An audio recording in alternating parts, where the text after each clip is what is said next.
Tonight on Bridge City News, thousands of onlookers put into a festival spirit as the CP holiday train makes a stop in Lethbridge.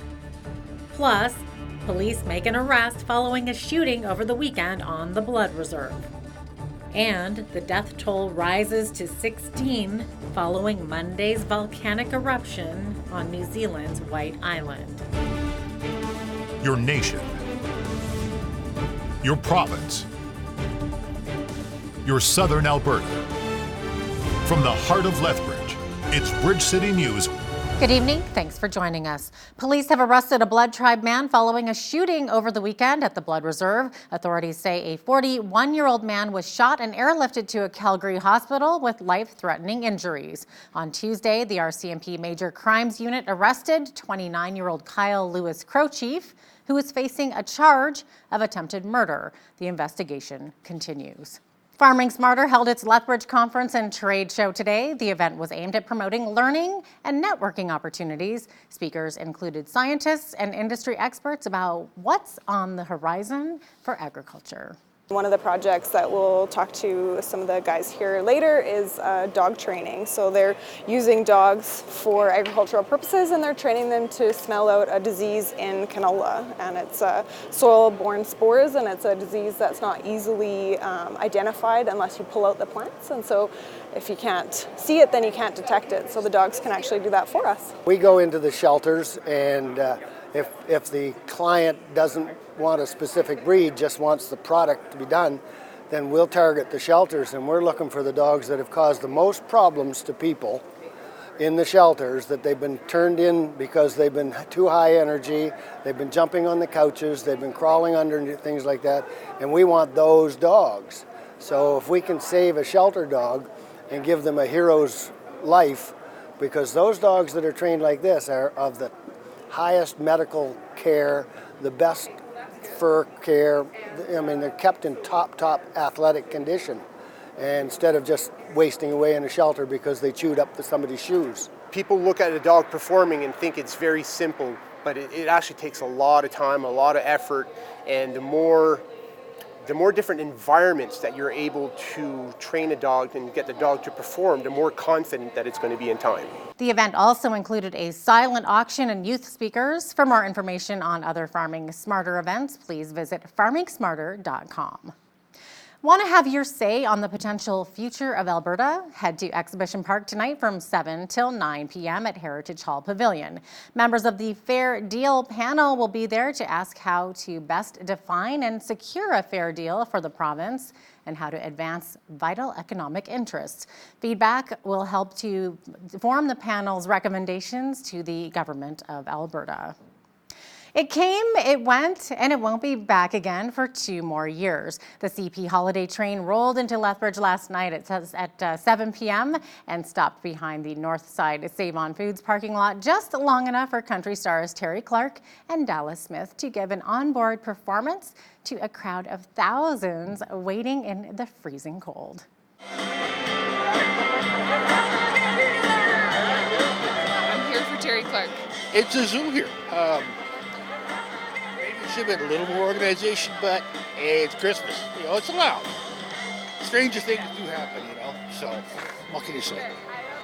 The holiday train has now raised close to $16 million and collected 4.5 million pounds of food since its inaugural journey back in 1999. Well, the Festival of Nativities is set to begin this Thursday. Over 500 donated nativities will be on display at the Church of Jesus Christ of Latter-day Saints on 28th Street South.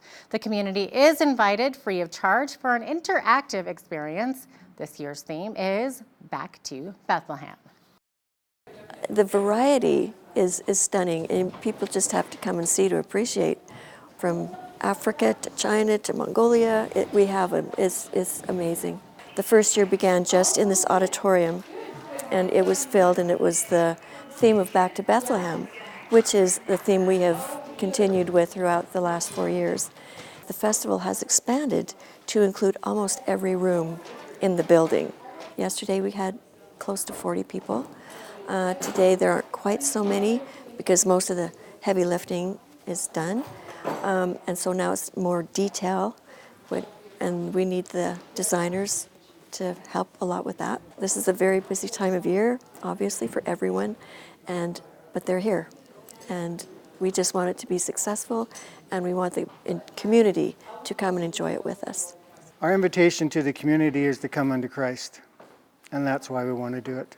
It's a great opportunity to really come and get away from the commercial aspect that the world has portrayed about Christmas and really focus on the Savior and this miraculous birth. And that's what it's all about. We really encourage people to come to the concerts. There's some beautiful music that will be here. And also here in the auditorium, we have this thing going up, which will feature live performances every day, all day. So musicians will come and play the piano, violin, all instrumental, which is taped throughout the building. The event runs from Thursday to Sunday. For more information, visit the Lethbridge Festival of Nativities Facebook page. Each week, the Galt Museum and Archives offers a creative experience for anyone interested in the history of southern Alberta. The hands-on workshops are open to everyone, and today participants had the chance to learn some of the history behind the Christmas wreath. We learned some cool stuff at the Galt today. We were talking about the history of the wreath today, looking at the origins going all the way back to ancient Rome and Greece, where some of the rulers would wear a laurel wreath crown on their heads. So in particular, Augustus, who was the first emperor of Rome, would wear one, and it was a symbol of victory, achievement, and status. And we also talked about the development of the Advent wreath in particular, so the evergreen wreath that would sit on your table with 5 candles. This developed in Germany in the 16th century, and there's a tradition of lighting candles in the weeks before Christmas. Workshops at the Galt Museum will return in February. For more information, visit galtmuseum.com. Christmas can be a difficult time of year for those who are lonely or going through a tough situation. Pastor Joel Klimek of Mid-City Church talks about the importance of sharing the reason for the season. So much of what Christmas is about is for people who are disconnected from the life they're intended to live. God came to reconcile us to Him, that we would be able to live in Him. And that Christmas, even for the lonely, the message of Christmas, one of His names, Jesus' names, is Emmanuel, God with us. He's with us in our loneliness, with us in our heartbreak. Hal Roberts will talk more with Pastor Joel about keeping Christ as the focus of the Christmas season. That's coming up after business news. A survey by the Alberta Motor Association suggests just 19% of drivers in the province feel confident in the winter driving abilities of other drivers on the road. At the same time, 92% of those questioned had confidence in their own skills behind the wheel. Men tend to think of themselves as better winter drivers than women, but both genders were much closer when it comes to their thoughts about other motorists. It also found about 67% of Albertans use winter tires. The online survey queried 1,900 people between October 18th and October the 29th. Justin Trudeau says he's given his personal assurance to the leaders of Mexico and the United States that his government will move quickly to approve the updated Continental Trade Pact. The Prime Minister says his government is looking at the parliamentary calendar to find a time in short order to introduce the necessary legislation, but didn't commit to introducing a bill before 2020. We're very pleased with the results for aluminum in Canada. Aluminum workers, the aluminum industry benefits from this ratification. We're looking at that right now. We're looking at the remaining days in the calendar. But I have assured both the President of the United States and the President of Mexico personally that we will proceed with ratification as quickly as we can. Deputy Prime Minister Chrystia Freeland says she has reached out to the opposition parties about passage of the new North American trade deal, and she's hoping that all MPs will understand that the agreement is in the national interest and isn't a partisan issue. Freeland has made federal trade negotiations available to the opposition so they can hear directly from impartial public servants about the content of the agreement. Conservative Foreign Affairs critic Erin O'Toole and NDP Party leader Jagmeet Singh say their parties are still reviewing the deal and haven't decided whether to support it in Parliament. Nova Scotia Liberal MP Sean Fraser is taking some time away from his duties following the death of his newborn daughter last week. He says he will be spending time with his family at, quote, this time of unspeakable difficulty. He says every moment of Ruth Caroline Burton Fraser's short life was filled with love and that she died in her mother's arms as he held her hand. It's very sad. High school teachers at 9 Ontario school boards walked off the job today for a one-day strike as their union negotiates a new contract with the government. A similar job action closed all high schools and many elementary schools last week across the province. It's really scary. I mean, you work really hard to get to where we are.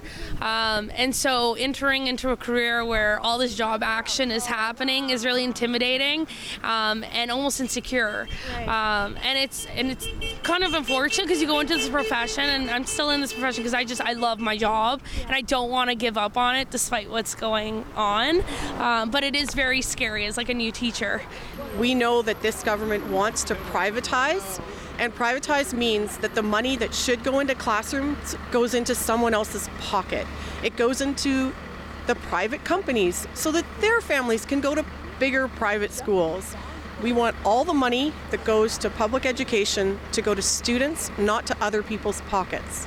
Witnesses report hearing a huge explosion as a twin-engine propeller aircraft nose-dived into the ground near some homes on Gabriola Island off the coast of Vancouver Island. Officials still haven't said how many people have died, only that there were multiple fatalities. Dave Holmes saw the plane spiraling toward the ground and says all the houses in the area shook when it crashed. He says the aircraft disintegrated and that the ground all around the crash site was on fire. The votes have been cast and the winner has been named. Time magazine has named their Person of the Year, and it goes to Swedish climate activist Greta Thunberg. The 16-year-old is the youngest person to receive the honor. Time says it chose Thunberg, quote, for sounding the alarm about humanity's predatory relationship with the only home we have. It also says she has shown us what it might look like when a new generation leads. For her part, Thunberg says she's a bit surprised by the title. Members of the Alaska Air National Guard flew to a rural village recently with a special mission, delivering some early Christmas cheer and a visit from Santa Claus to school children and their families. Today we're in the village of Napiac, just outside of Bethel, and the Salvation Army is partnering with the Air National Guard. We've been doing so for 50 years to bring Christmas out to rural communities in Alaska, and today we are just excited to bring backpacks and bags of toys and gifts for the children here, because I think there's a special guest who's coming to be able to share all of that with the children.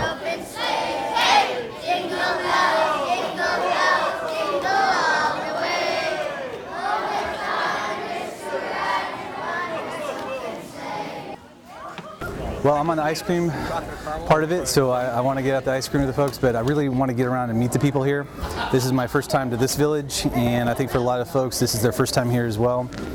This is a big day. I had a bunch of community members wanting to know what was going on today at 12 o'clock. We kept it pretty secret, and they wanted to know if they were invited and if they could come with their kids, and I said absolutely everybody's invited. We'd enjoy having you. Those kids sure looked surprised. Well, the mayor of Jersey City said Wednesday it's clear that the gunman in a shooting that left 6 people dead targeted a Jewish market. A police officer, 3 bystanders, and 2 suspects all died in the violence Tuesday afternoon. At the time of the incident yesterday, it was difficult to understand intent, and there's still a lot of questions around that. But after reviewing the CCTV cameras on the Jersey City side, we do feel comfortable that it was a targeted attack on the Jewish kosher deli across the street here. We could see the van moving through Jersey City streets slowly. The perpetrator stopped in front of there, calmly opened the door with 2 long rifles, him and the other perpetrator, and began firing from the street into the facility. This did not begin with gunfire between police officers and the perpetrators and then moved to the store. It began with an attack on the civilians in the store. And then our officers, who were posted a block away, immediately responded to the sound of the gunfire heroically, placed themselves in the line of fire attempting to give the information, and both of them received gunshot wounds as a result. There were multiple other people on the street, so there were many other targets available to them that they bypassed to attack that place. So it was clearly that was their target, and they intended to harm people inside there. 2 more people have died from their injuries in hospital following Monday's volcanic eruption on New Zealand's White Island. That raises the death toll to 16. Many survivors suffered horrific burns. Another 28 people remain in hospital, including 23 who are in critical condition. Meanwhile, efforts to reach White Island have been called off for today after GNS Science, New Zealand's main scientific organization, said tremors have increased since this morning, and there's a 40 to 60% chance of another eruption in the next 24 hours. Police have said they intend to return to that island, but that it can happen only when there are no known risks and that the risks can be managed. Well, here's some sad Hollywood news. Remember the show Alice? The actor who played Linda Levin's son on the 1980s sitcom has died. Philip McKeon was 55. McKeon played Tommy Hyatt from 1976 to 1985, but left acting in the mid-1990s to work in radio. He's survived by his mother and sister, Nancy McKeon, who played Jo in the 1980s sitcom The Facts of Life. Well, we've had some weather highs and lows this week. We've got more weather coming up after the break. Well, today we had some flurries. Tonight, a few clouds with a low near a -8. Tomorrow, mainly a mix of sun and cloud with a high reaching 3 degrees. Friday, the clouds are staying and we should see a high near a -11. Saturday, a mix of sun and cloud with a high of -6. And Sunday, -8 under a sunny sky. Monday, the mercury should hit 0 with sun throughout the day. Tuesday, a mix of sun and cloud with temperature warming up to 1 degree. Checking the almanac, the average high for this time of year is 0 with the average of -12. Highest temperature on this date was recorded in 1993 at 15 degrees, and our record low was a freezing -37 in the year 2000. Sunrise was at 8:18 and sunset at 4:31 p.m. Let's see how tomorrow is shaping up across the country now. Victoria mainly cloudy with a chance of showers with a high near 9. A chance of showers and a high of 8 degrees for Vancouver. A mix of sun and cloud on tap for Calgary with a high near -5 tomorrow. Periods of light snow and -12 for Edmonton. Snowy skies expected with high of -14 in Regina. Snow and -15 for Saskatoon tomorrow. A mix of sun and cloud and -1 for Winnipeg. Mainly cloudy and 0 in Toronto. A mix of sun and cloud with a high of -4 is expected for Ottawa tomorrow. And Montreal had a snow squall watch today. Tomorrow mainly sunny though with a high of -4. A chance of flurries and -7 are expected for Fredericton. A high of -3 and a chance of flurries for Halifax. The chance of flurries is also expected with a high of -4 for Charlottetown, and in St. John's, Newfoundland, they can expect cloudy skies and a chance of flurries with a high near -5 tomorrow.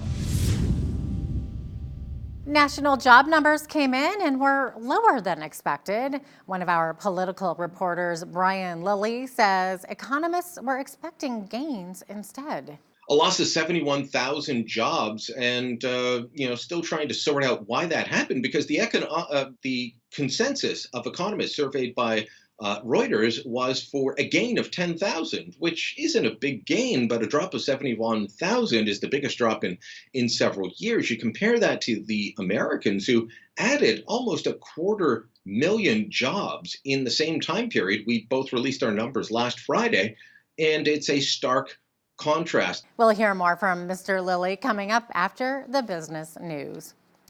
After the first crash of a Boeing 737 MAX last year, U.S. federal safety officials estimated that there could be 15 more fatal crashes over the next few decades if Boeing doesn't fix a critical automated flight control system.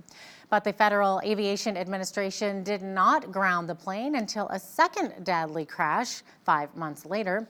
The FAA analyst was disclosed this morning at a hearing of the House Transportation Committee, which is investigating the FAA's oversight of Boeing and the MAX aircraft. A retired Boeing production manager told the committee about his concerns. The company was prioritizing production speed over quality and safety. We've interviewed and spoken with FAA employees, Boeing whistleblowers, among others. These documents, emails, interviews are crucial to our investigation, which has uncovered a broken safety culture within Boeing and an FAA that was unknowing, unable, or unwilling to step up, regulate, and provide appropriate oversight of Boeing. The FAA failed to ask the right questions, failed to adequately question the answers that agency staff received from Boeing.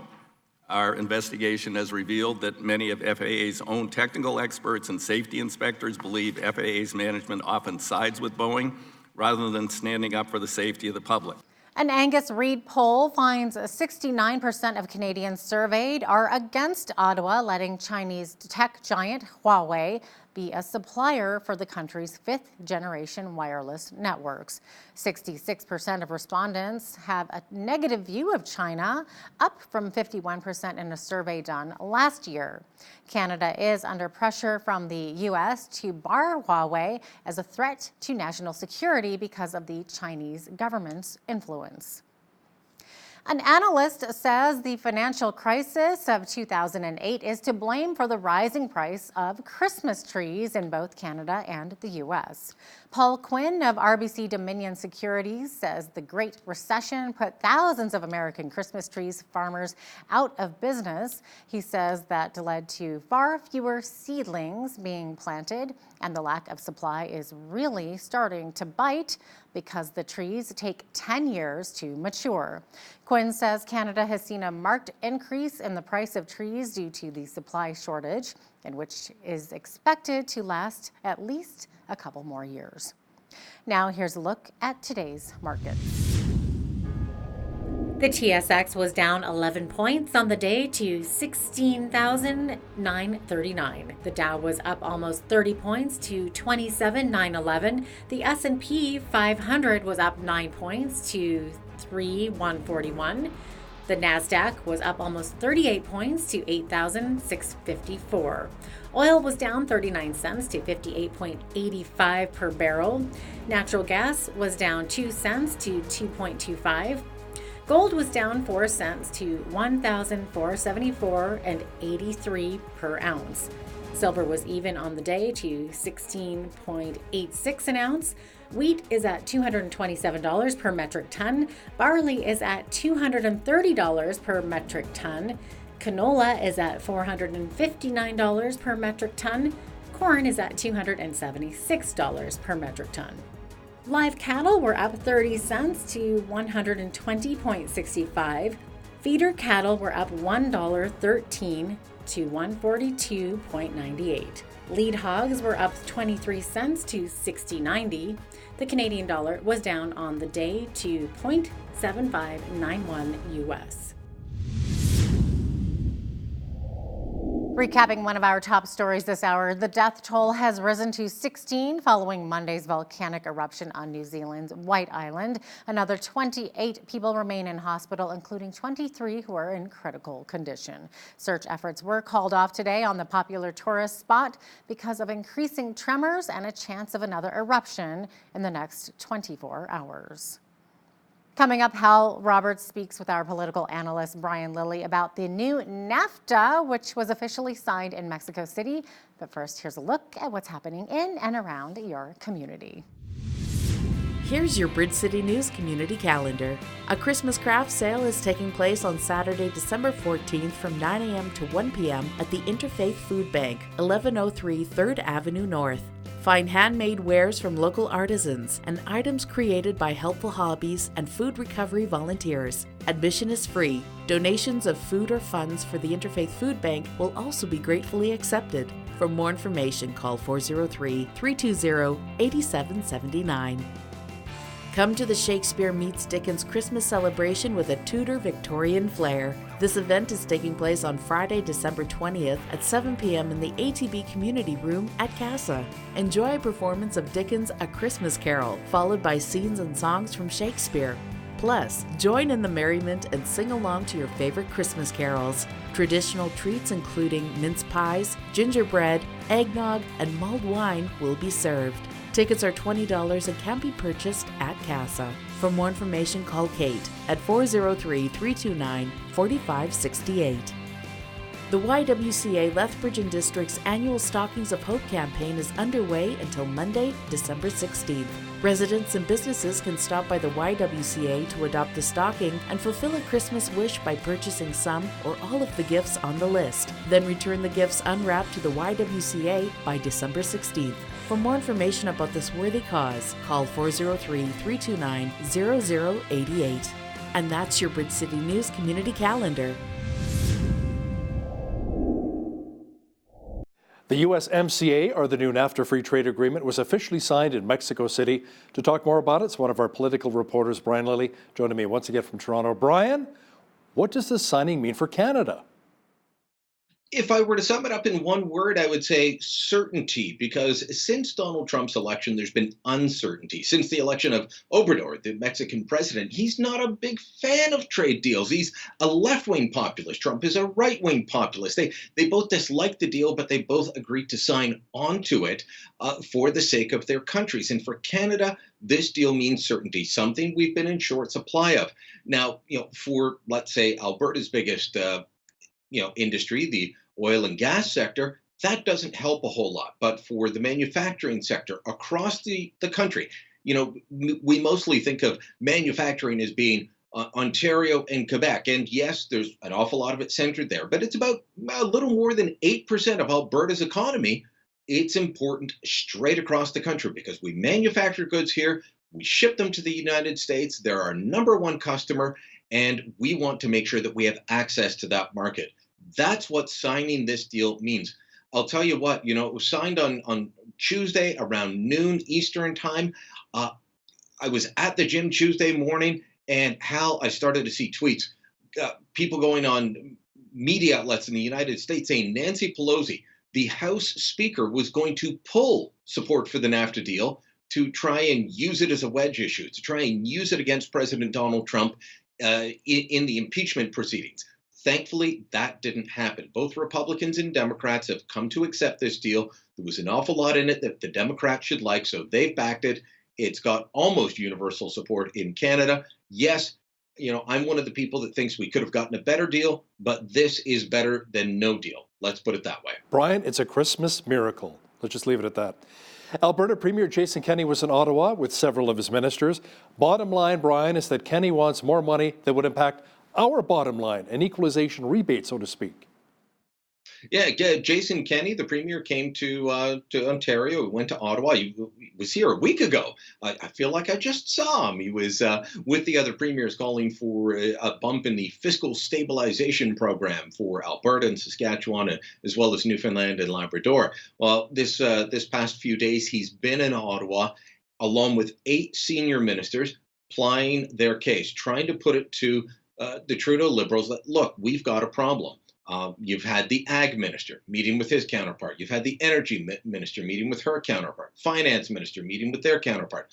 All of those things happening. And of course, the big meeting was the Premier meeting with the Prime Minister. That happened late in the afternoon, Ottawa time, on Tuesday. Jason Kenney came out. I wouldn't say he was optimistic, but he did say that Prime Minister Justin Trudeau listened. Agreed with certain points. I guess they disagreed on others. Cautiously optimistic might be a stretch to put it, but Jason Kenney wasn't coming out of the meeting, spitting nails every time Justin Trudeau's name was mentioned.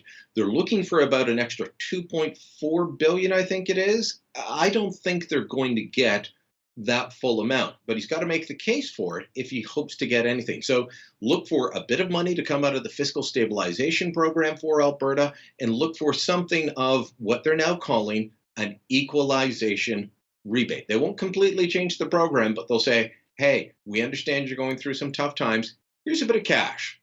Will that make you happy? So instead of the $2.4 billion, maybe $2 billion, $1.5 billion? What are you hearing?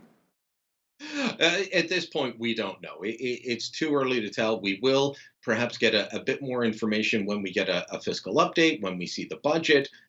These things will come out. But the Prime Minister continuing to meet.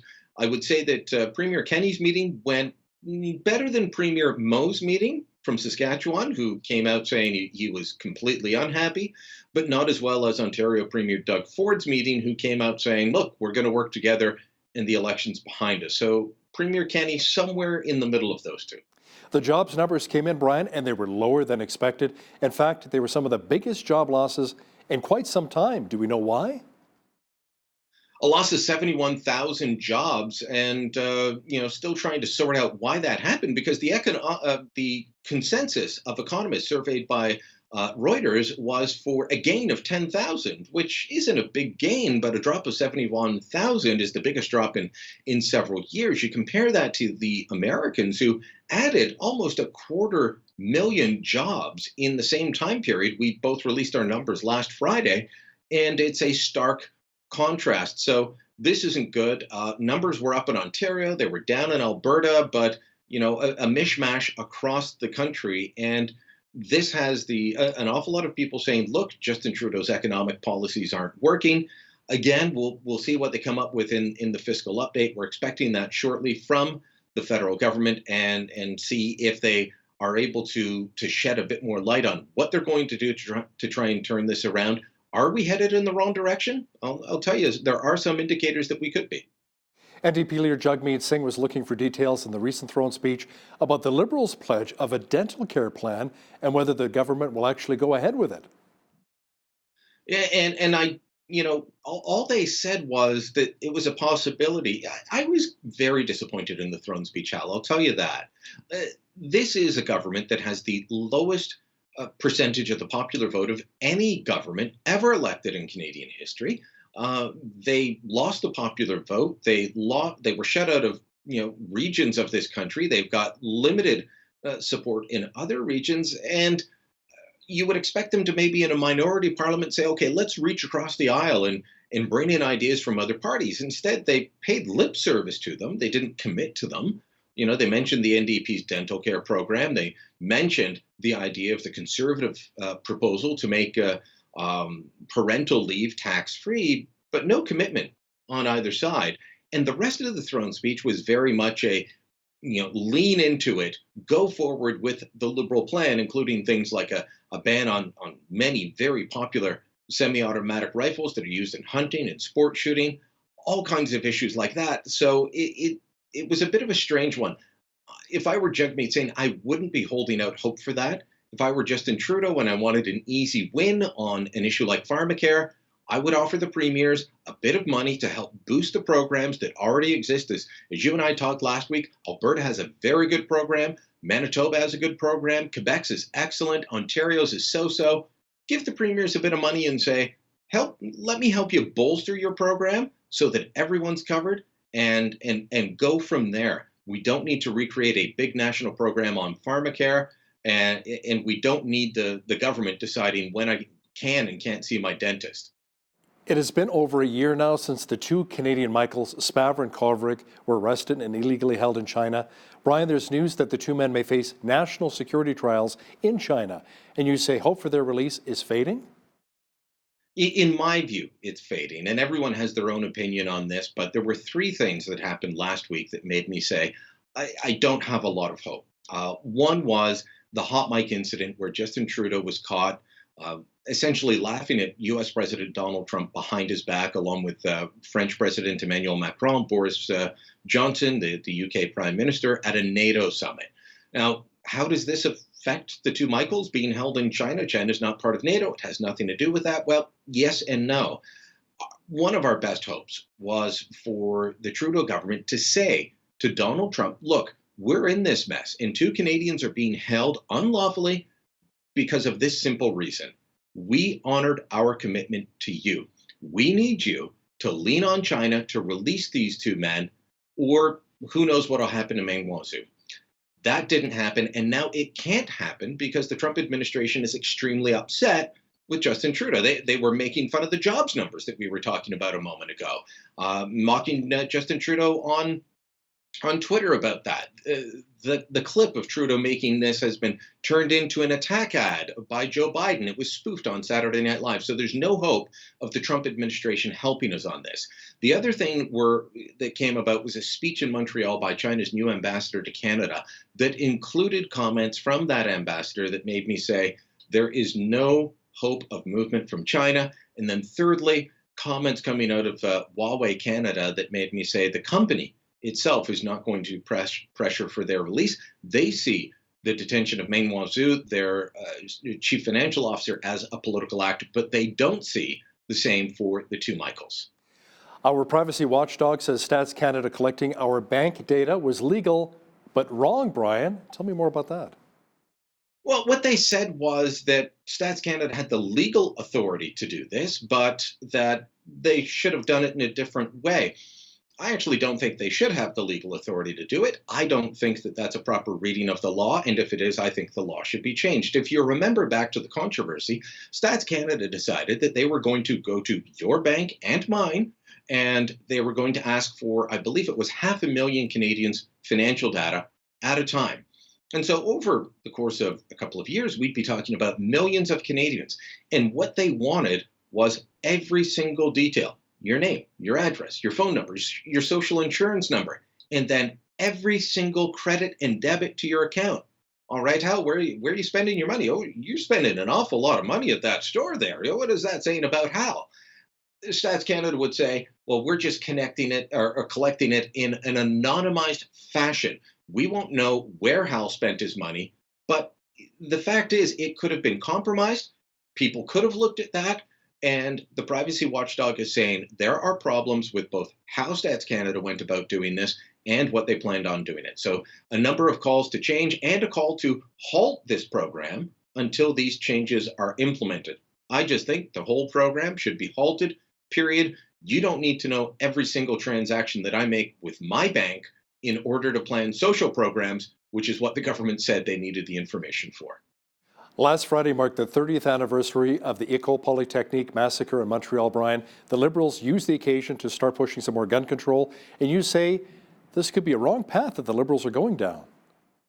It's completely the wrong path because what they're offering up is that, after 30 years, they're going to ban the rifle that was used in it. And that's called a Ruger Mini 14. It's a 22 caliber rifle that is commonly used in hunting. All this talk of military-style assault weapons, and these are weapons that were built for the battlefield, that does not apply to this rifle. And it's been 30 years. It was used in that massacre. That was a horrible event. But to turn around and say that we've got to ban it, well, we may as well ban white vans because someone rented a white van and drove it down Yonge Street and killed almost as many people. That kind of thinking doesn't help. We do have a gun violence problem in this country, which is what the Liberals claim their gun ban will solve. But how? I'm sitting a few blocks from one of the weekend shootings in Toronto. It was right at Queen and Spadina. It wasn't out in a bad neighborhood. It wasn't in an area known to be populated by gangs or the mafia or bikers. It was not far from the entertainment district where people go and spend their weekends. So that's a real problem. Those shootings are committed by people using illegal, smuggled handguns. They are not committed by people using rifles. And what's the government planning to do? They're planning to spend $600 million to buy back rifles after they ban them. And with government programs, if they say $600 million, it'll be over $1 billion. Compare that to what they're willing to spend over 5 years on guns and gangs, giving money to the provinces and municipalities to deal with this issue, $214 million over the same time period, $214 million over 5 years to deal with the actual problem, and $600 million to $1 billion to buy back guns that aren't being used in crimes. It makes zero sense, but I guess the Liberals figure it's good politics And spending $1 billion of your money to help them in their politics must be a good bargain for them. What are the Liberals saying when it comes to actual control of some of the crime which is happening in our country right now, instead of the gun control itself? Are they going after the crime, after the perpetrators? There was a big summit a little over a year ago, that almost 2 years ago now, that I was hopeful for.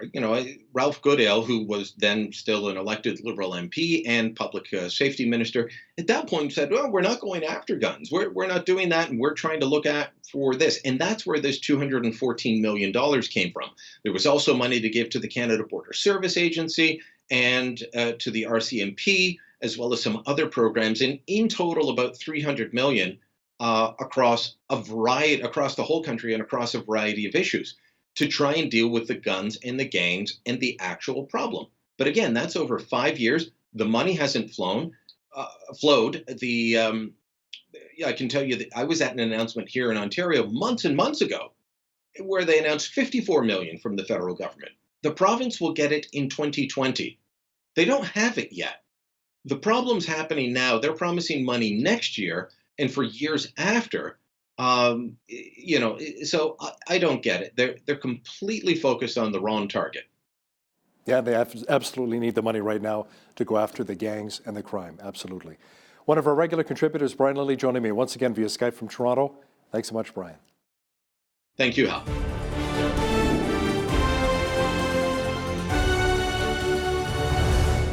Christmas is the most beautiful time of the year, right? But it can also be one of the busiest and most stressful times of the year. It's easy to lose sight of what the Christmas season is really all about. Joining me now at the desk is Pastor Joel Klemick with Mid-City Church here in Lethbridge. Welcome back to Bridge City News, Pastor Joel. Thank you, Hal. It's great to be here. So how can we put the focus back on Jesus, that he is the reason for the season? Well, it is so easy to lose focus. There are so many things going on all around us all the time, all trying to capture our attention. And in there is the problem. If our lives are getting so chaotic that we can't make space to put our attention back on him, then there's the problem.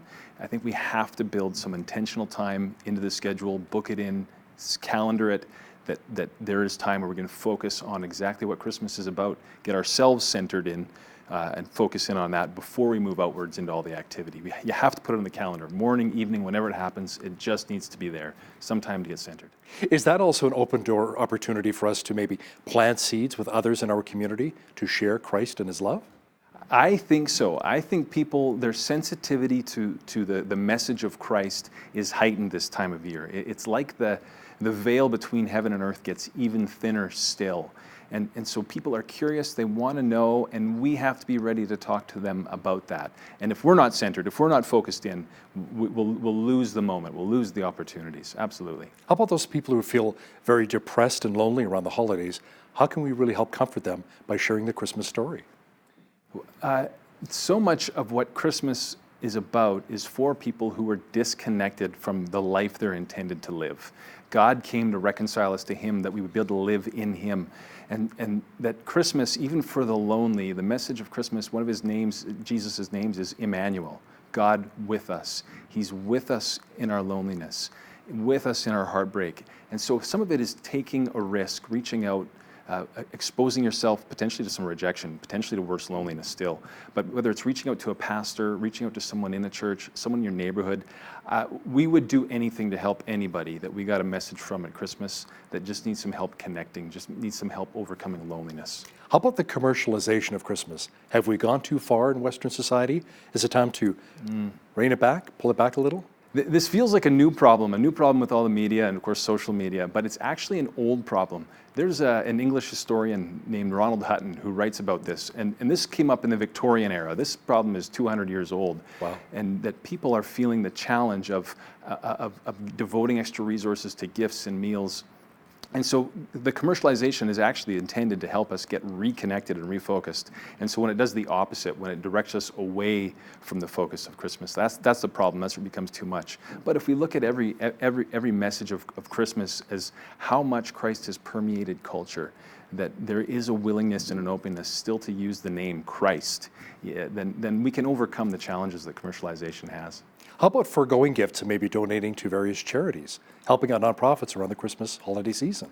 It's great. As a leader in different nonprofits, it's fantastic that people open their wallets this time of year, and especially if gifts have become sort of invisible, that we forget what they are and we just pass by them. That gift to a charity, it has enduring value. Now, it doesn't guarantee there'll be the same gratitude you want on the other end of that gift, but it can make a difference. So choose carefully, choose wisely, investigate where your money's going. But again, it can just be such a fantastic gift to bless somebody in their name to do something like that.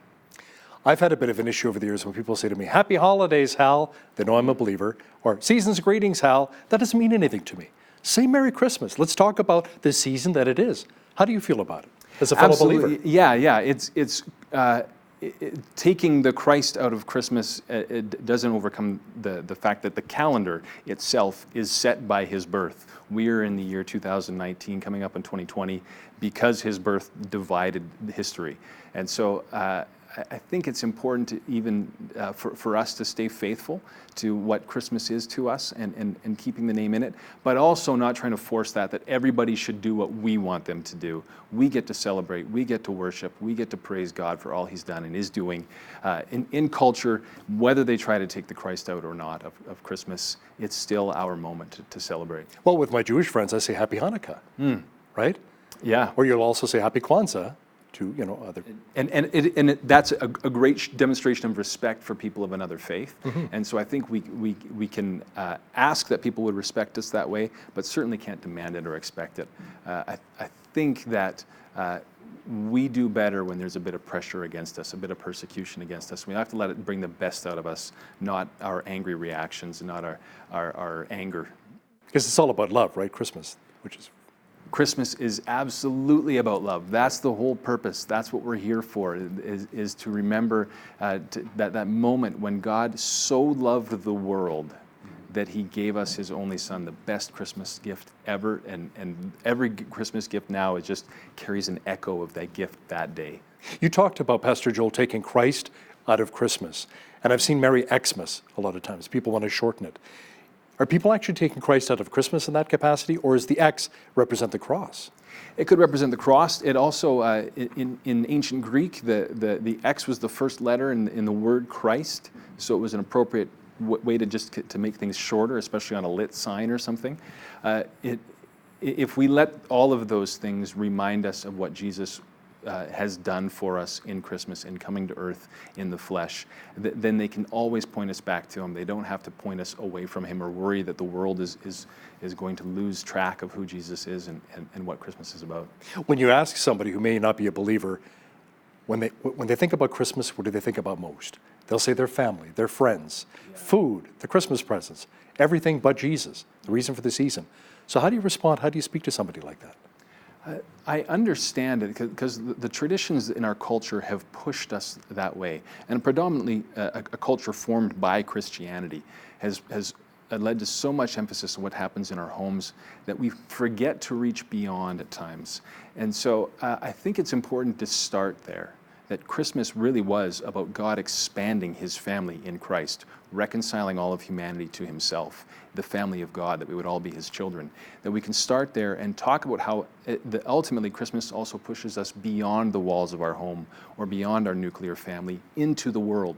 God so loved the world, and that we can always find ways to talk about what Christmas means to us as we respect the traditions that everybody else has at this time of year. No one's going to be endeared to us or Christianity if we just want to rain on their parade and complain about the ways that they're celebrating our holiday. I'm so thankful, Pastor Joel, that we actually celebrate Christmas during the colder winter months. Could you imagine if we didn't have Christmas in December rolling into January? I mean, Happy New Year, but happy minus 30 degrees. No kidding. It'd be quite depressing, isn't it? So maybe that's why, as a Western society, as a civilization, we celebrate Christmas during the colder winter months, because Jesus wasn't really born in December, was he? We have no idea when he was born, but it does make great sense, I think, to celebrate this time of year when things get darkest, when the nights are longer and the days are shorter and it appears that things are getting darker.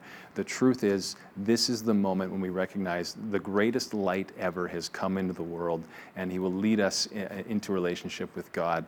And so in the darkness, we remember light. I think it's great timing. When my kids were little, they used to make me handmade gifts all the time. And to me, Pastor Joel, those are the most precious gifts that I'll always treasure for my entire life. You know, I love them. How important are making gifts with our hands instead of just going buying a gift card and giving them to someone? I think it's great, especially with kids or with people who are gifted and can do that. I think the important thing about gifts is they demonstrate something personal. The gift of Christmas, of course, in Christ, is God gave us himself. And anything we can do with a gift that's purchased or especially made, fantastic way to create memories, is that it's a personal touch, that it reminds us, again, the essence of God in what it is, and even in who we are in our humanity, that we're sharing that with somebody else. We're giving it unconditionally as a gift to be received. A lot of times during the Christmas holiday months, you know, people get all excited and wrapped up in buying gifts for their friends, their family, their coworkers, and sometimes they go in debt. A little too much on the credit card, right? They get behind as well. So how can we also rein that in and focus in on Jesus and not spend too much? But we want to spend because we love people, right? Exactly. And I think this is a tension we'll always have to wrestle with. We always have to weigh this out. Because on one hand, the gift of Christ at Christmas, God didn't spare any expense. He gave us himself. He almost overspent, if you want to say that, and complete risk. And the risk for us, of course, is that we overspend and go into debt. So I think the important thing about a gift is it has to be yours to give. If you are borrowing to give somebody something, you probably have to question that practice. God gave us everything. He spared no expense. He didn't use a credit card. So I think it's important to consider what is the gift costing us, and it's fine that it costs something. A gift of sacrifice is fantastic. It just has to be yours to give and not Visas or MasterCards. And what's that joke as well? What do you get somebody who has everything? A box to put it all in, right? Right. That's it. Now, how about, Christmas can also be a very lonely time of year, as we mentioned earlier. How about for people who've lost a loved one during the Christmas holiday season? Mm-hmm. How do you counsel them? What do you say to that person? Christmas, of course, is a season of tradition, and traditions always have us thinking back a little bit. And so I think it is important for people that have lost someone, and Christmas awakens that pain, to develop traditions that actually connect them to it. A friend of mine is a musician, Andrew Allen, and he has a song out right now called Favorite Christmas Songs. And it's about using the Christmas songs that were the favorites of the people you've lost to remind you of them, their presence in your life that endures even after they're gone. And so even though it can awaken painful emotions, sometimes just naming those emotions and naming the hurt and connecting with the person that has left those memories can be enough to bring some comfort, to bring some solace. We have a lot of new immigrants who come into Lethbridge here. I've seen some Syrian families, some people from Iraq as well, escaping a lot of the war-torn country. How do you share Christmas with them for the first time, and especially when they experience their first snowfall? No kidding. You know, the story in Luke chapter 2, of course, is the angels appearing in the sky and shocking these shepherds.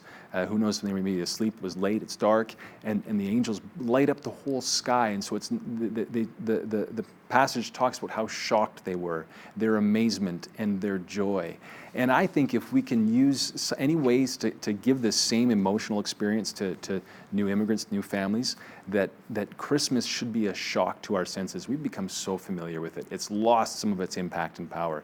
But to be able to tell the story and to shower people with gifts or blessings in whatever way that takes form is really the heart of the appearing of Christ in the flesh in the earth. What more can churches do during the Christmas holiday season to really reach the community? Maybe food hampers, help those in need with clothing perhaps? What are some of your thoughts? Great question, and as pastor, I'm very concerned about this. Every year we do try as a church to make sure that we are reaching out into the community in different ways. Some of it is through things like hampers. Sometimes we're blessing other ministries that we give to other ministries in the city to make sure that their reach is extended. And we depend on our congregation and the people connected to us to be a part of that, to be generous. And so even just finding out what your church is up to, finding out what other organizations in the city are up to, and contributing something, you will make those gifts go a lot further by making a difference by giving. Let's talk about a congregation. Ms. Church has around, maybe 400 or 500 people in the congregation? Yeah. How many of those people do you need to give on a regular basis to tithe to help meet your needs and the bills of the church itself consistently? Because some people, they come and go, some tithe and then they don't tithe, offer gifts. Mm-hmm. I think everyone should give according to the measure of faith God has given them.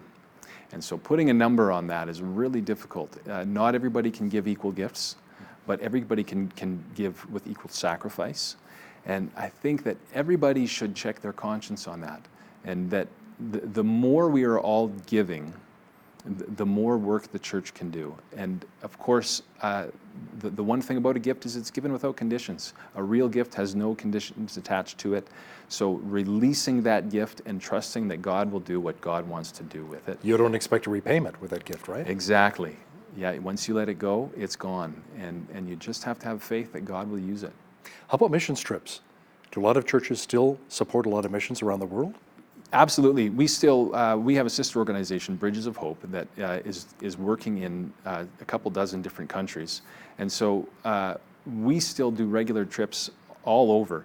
And sometimes the emphasis changes. It used to be a lot of emphasis on some construction project or building something, and often the impact of those was you were taking away work from people in the community. And so we still do trips, but we make sure we're always supporting local projects, local initiatives, and investing into the community, making relationships. That's one of the primary things, is making sure we're connected to the locals, to the people who are there, and that we're impacted by them just as much as we hope to bless them and their community. But the trips still matter. It still matters to form relationship. An incredible experience as well when people go on these missions trips, correct? Absolutely. Life-changing. Life-changing. We've sent our kids on trips, and my wife and I have been on several ourselves. And it totally transforms how you view other people and how you view the world itself. So important to be a part of that. Pastor Joel Klemick with Ms. Church here in Lethbridge, thanks so much for joining me today. Again, pleasure to be here. On behalf of all of us here at Bridge City News, I'm Hal Roberts. God bless, and thanks for watching.